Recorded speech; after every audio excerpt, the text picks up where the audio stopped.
want to take you a concept. I want to challenge the concept here. So when we look at developing processes, we also look at other industries and say, if we were to re-engineer the front of a claim, who's doing it unbelievably well?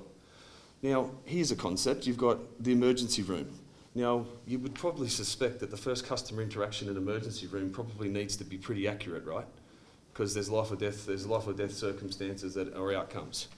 So the ability for a doctor to say, well, how do I stabilise this patient before I save them? And why is it in an emergency room that a doctor can ask a series of yes or no questions in less than 30 seconds to save a patient's life, yet we struggle to approve claims, log claims, and do things in 7, 10, 14 days? Maybe there's not that life or death emphasis at the front of a claim, but the customer's just as important. And so if you take a look at the triage processes, and this is what I want to bring into the concept now, I want to bring in a concept called collection of information and who collects that, and tie that into the emergency room urgency. I mean, how many brokers call up and say, I don't know where the claim's at. My customer's just called me and they don't know where the claim's at. An insurer has to then call their assessor and find out where the claim's at. Remco put up on a slide yesterday about lack of transparency and visibility over a claims process is creating some of the biggest frustration in the industry. Customers can be on the outside and know exactly where they're banking their bills and how to do stuff really quickly on mobile devices, yet they can't track their own claim. They don't feel in control of their own claim. Brokers are increasingly frustrated that the service isn't being provided there.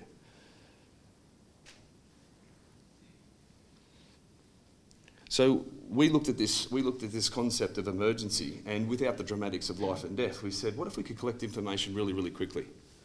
And so from taking a look at this particular scenario, and so I used the typical scenario, so I'm using a Darwin cyclone claim. We need to understand the stakeholders in this claim environment. The stakeholders, obviously, it's a weather-related event. We've got various stakeholders involved, and I'll get to those in a second. We've got we'll have to look at the current process, and let's propose a new process with the life or death triage applied to it.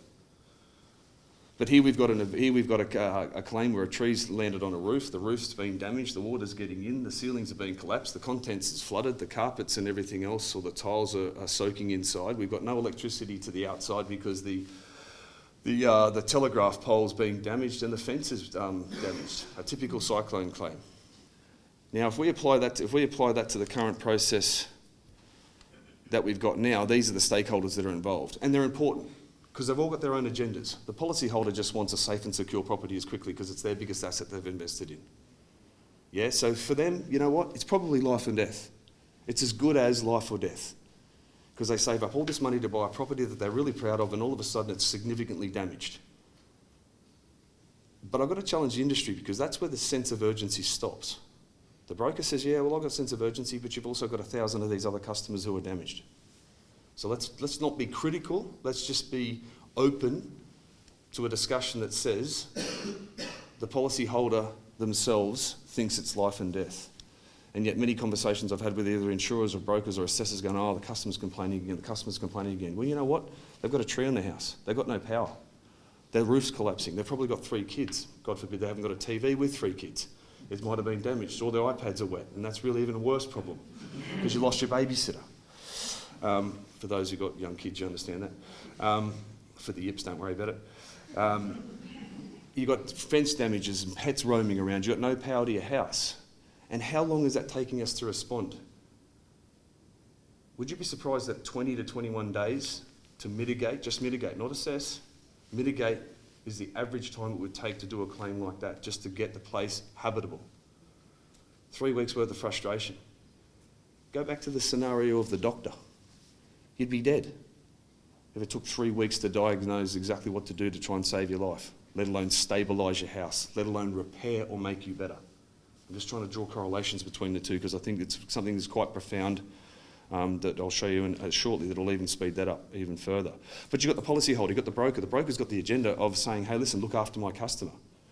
I've worked really hard to get that customer, look after my customer. They then hand over that custodianship to the insurer. And they say, okay, I'm going to hand over the customer to you, but you need to look after my customer. Yeah, but no worries. You've got emergency services and trades. You've got property assessors and you've got builders.